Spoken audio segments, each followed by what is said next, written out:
नमस्कार, मैं हूं आपके साथ अनुष्का और आप देख रहे हैं खबर का सच। देश भर में लगातार एनीमिया के मामले बढ़ते जा रहे हैं। सबसे ज्यादा एनीमिया के मामले गर्भवती महिलाओं में देखे जा रहे हैं। गर्भावस्था के दौरान आयरन की कमी से लगातार महिलाओं में एनीमिया बढ़ता जा रहा है। हालांकि इसकी रोकथाम के लिए समय समय पर जागरूकता कार्यक्रम किए जाते हैं और भारत सरकार की तरफ से एनीमिया मुक्त अभियान भी चलाया जा रहा है।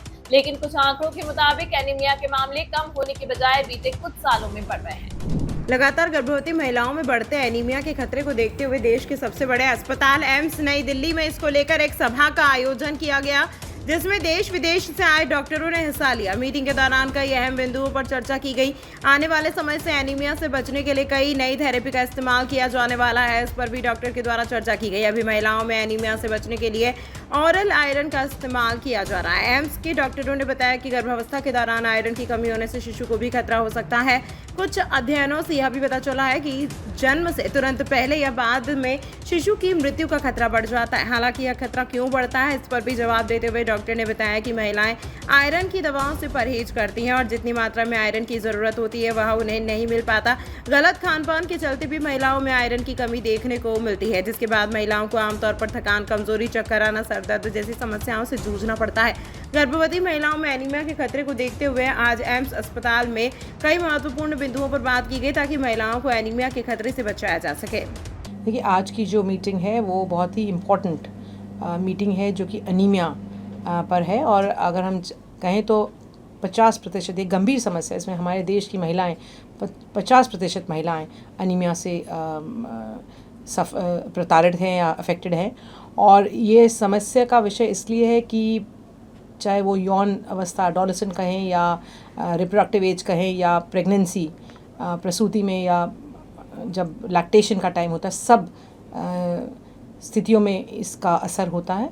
और आज की जो खास मीटिंग है जो कि हमारे अनीमिया मुक्त भारत का जो एक हमारा कैंपेन चल रहा है, हमारे आदरणीय प्रधानमंत्री श्री नरेंद्र मोदी जी ने, जिसका एक नेतृत्व में ये अनीमिया मुक्त भारत प्रोग्राम लॉन्च हुआ है, जिसमें हम अपने देश में अनीमिया को मुक्त की महिलाओं और देशवासियों को अनीमिया से मुक्त कर रहे हैं, उसको ध्यान में रखते हुए नई तरह की थेरेपीज़ का डिस्कशन है। और हम जानते हैं कि ओरल आयरन एएनएम और सारे हेल्थ वर्कर्स महिलाओं को दे रहे हैं, उसके बावजूद भी अनीमिया से हम मुक्त नहीं हो पा रहे हैं। और इसका कारण जानने के लिए हमने इस पे जो डिस्कशन हुआ उससे ये ज्ञात हुआ है कि इंट्रावीनस आयरन यानी कि इंजेक्शन आयरन देने से काफ़ी सफलता प्राप्त होती है और जो हीमोग्लोबिन में जो कमी होती है और जो अभाव होता है अनीमिया का, उसका बेटर इम्प्रूवमेंट है। हमारे मन में काफ़ी सारे डाउट्स हैं कि क्या हम इस इंट्रावीनस आयरन को दे सकते हैं। पहले हम हॉस्पिटल सेटिंग्स में ही देते थे, पर आज की जो विषय की जो डिस्कशन है इस टॉपिक पे वो ये है कि हम इसको कम्युनिटी लेवल पीएचसी लेवल पर भी ले जा सकते हैं। क्या इसकी सुविधा हम आम महिलाओं को जो कि अस्पताल तक नहीं पहुंच सकती, उनको सब सेंटर पीएचसी में दे सकते हैं। इसलिए इसकी सेफ्टी के बारे में चर्चा हो रही है। बहुत बड़े साइंटिस्ट और बहुत सारे रिसर्चर्स आए हैं विदेश से, अमेरिका से। डॉक्टर माइकल आए हैं जिन्होंने इस पे बहुत टिप्पणी करी, इस पे डिस्कशन किया, अपना कीनोट एड्रेस दिया।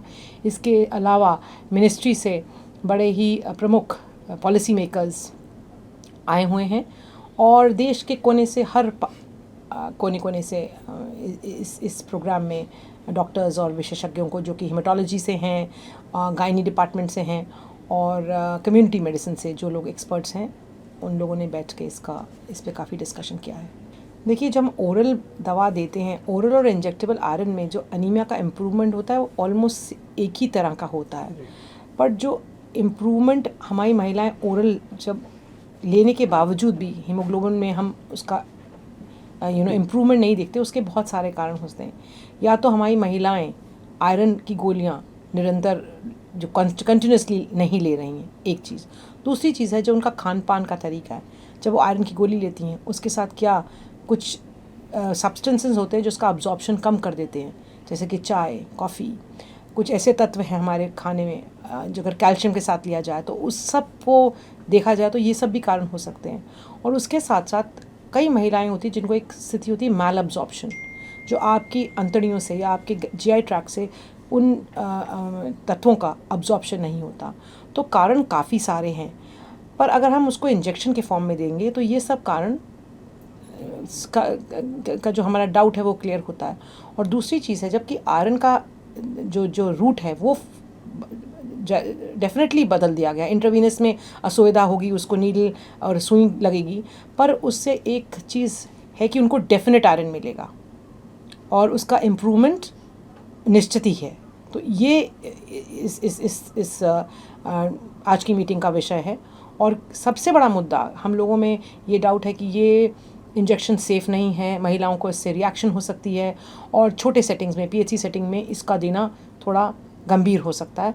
आज के डिस्कशन में यही सामने आया है कि फेरिस कार्बोक्सीमाल्टोस जो कि कंपाउंड है वो एक ही इंजेक्शन से काम करता है। इसके विपरीत पहले जो इंजेक्शन से हमें कई बार देने पड़ते थे, महिला को कई बार अस्पताल आना पड़ता था, पर ये वो एक ही इंजेक्शन से उनको सारे हीमोग्लोबिन का इम्प्रूवमेंट हो सकता है, जो कि 5 या 6 या 10 इंजेक्शन से होता था। तो अगर हमें देखा जाए तो महिला का अस्पताल या किसी फैसिलिटी पे आने का बार बार की क्रिया को भी हम कम कर रहे हैं, सुविधा दे रहे हैं, हीमोग्लोबिन बढ़ा रहे हैं और सेफ्टी बहुत अच्छी है और साथ साथ उसकी एफिकेसी है। तो ये सब कुछ डोज एक ही लगेगी? डोज एक ही लगेगी।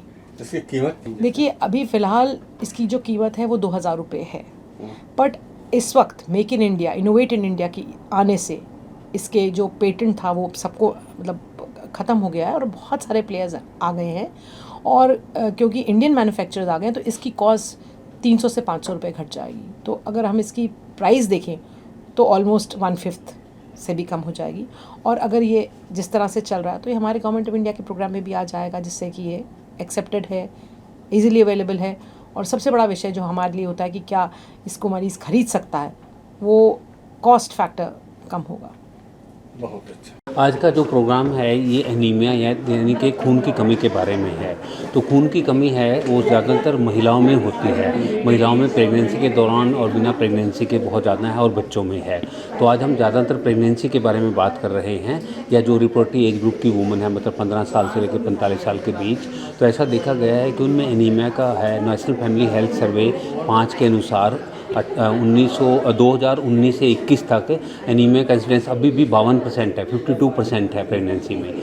तो जो पहले की वजह कम की जगह बढ़ा है, पिछली बार 50 था 52 हो गया है। तो एनीमिया का कम नहीं हो रहा। तो 52% of all pregnant women are anaemic, जो बहुत ही अलार्मिंग है, क्योंकि एनीमिया खून की कमी से माँ के हेल्थ भी इफेक्ट होता है और बच्चे का हेल्थ भी इफेक्ट होता है। बच्चे की ग्रोथ कम होती है, बच्चा जल्दी होने का कारण बन सकता है और बच्चा उतना तेज़ दिमाग नहीं होता है एनीमिक मदर्स का। और एनीमिक मदर को खुद को भी प्रेगनेंसी में मतलब उनका हार्ट फेलियर हो सकता है, उनको ब्लीडिंग की ज़्यादा प्रॉब्लम आ सकती है और वो जैसे जल्दी बच्चा होने का रिस्क है तो और कमज़ोरी रहती है उनको सारा। तो ये सब होता है।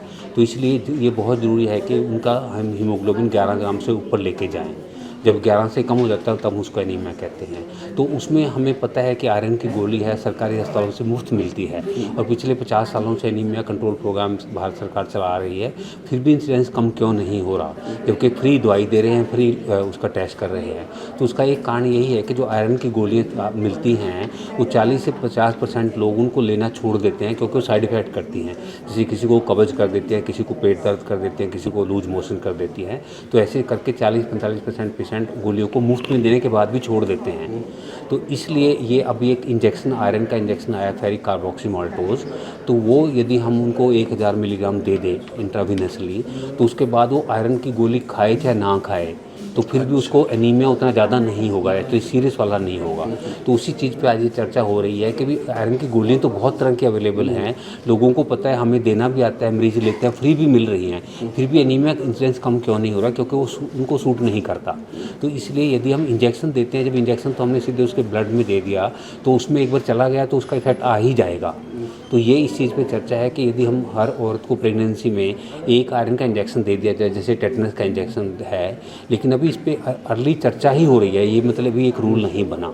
तो इसके बारे में तो ऐसे यदि हम दे दिया जाए तो मोस्टली एनीमिया हम प्रिवेंट कर पाएंगे और उसको कंट्रोल कर पाएंगे। टेक्निकल कंसल्टेशन कर रहे हैं। ये भारत के लिए एक बहुत ही महत्वपूर्ण प्रोग्राम है जो आदरणीय प्रधानमंत्री मोदी जी ने लॉन्च किया। उसका नाम है एनीमिया मुक्त भारत। उसके तहत ये एक जो नया अनुसंधान हुआ, एम्स में इसका यूज़ हुआ पिछले 10 साल से, कि जो एनीमिया ऑफ प्रेगनेंसी होता है, जो कि एक जानलेवा बीमारी हो सकती है अगर वो सिवियर हो, मतलब कि 7 ग्राम से कम हो, तो जच्चा को और नवजात बच्चे दोनों को जान का खतरा हो सकता है। उसके लिए एक ये इंजेक्शन अब उपलब्ध है। पहले सिर्फ विदेशों में बनाया जाता था, अभी 1-2 साल से इसका भारत में भी उत्पादन शुरू हुआ है। तो इससे 2 फ़ायदे हुए हैं। एक तो हमें इसे बाहर से निर्यात नहीं करना पड़ रहा है, दूसरा इसका जो कॉस्ट है वो बहुत ज़्यादा कम हो गया है। तो पहले ये 3000 से 4000 का इंजेक्शन मिलता था, भारत में बनने की वजह से ये 500 से कम रुपए में मिलने लगा है। हमारा उम्मीद है कि आगे जाके मेड इन इंडिया कैंपेन के तहत innovate in India, think in India, make in India and make for the world also, उस अगर शैली में हम जाएंगे तो भारत इसका आगे जाके एक्सपोर्ट भी कर पाएगा। तो ना केवल हम अपनी जच्चाओं बच्चाओं को बचा पाएंगे, उनकी जान को बचा पाएंगे, और इसमें एम्स का रोल रहा है। हम जो आज कुछ साइंटिस्ट ने जो एविडेंस प्रेजेंट किया, तो एक अमेरिका से साइंटिस्ट आए हुए थे डॉक्टर माइकल ऑरबैक, उन्होंने बताया कि उन्होंने 1980 में इस पर अनुसंधान शुरू किया था। तो 1980 में जो अनुसंधान किया था वो एम्स और इंडिया के ही 1964 के काम के बेस पे शुरू किया था। तो उन्होंने आज यही एक क्वेश्चन पूछा कि भाई इस इंजेक्शन की शुरुआत इंडिया से हुई थी, तो ये क्यों 40-45 साल बाद भी इंडिया में कम यूज़ हो रहा है, जबकि वर्ल्ड ओवर ये हर जगह यूज़ हो रहा है। तो हमारा जो मानना है, तो जो प्रधानमंत्री जी का भी कैंपेन है कि साइंस में एम्स की प्रभुसत्ता रहे, इंडिया की प्रभुसत्ता रहे भारत का, तो उस दिशा में हम जा रहे हैं। और हमें उम्मीद है कि एटलीस्ट इस इंजेक्शन से हम जच्चाओं और बच्चाओं की जान बचा पाएंगे, जो कि एनीमिया की वजह से प्रसूति के समय खून का ज़्यादा बहाव होने से उनको एक खतरा हो। तमाम महत्वपूर्ण खबरों के लिए देखते रहिए खबर का सच।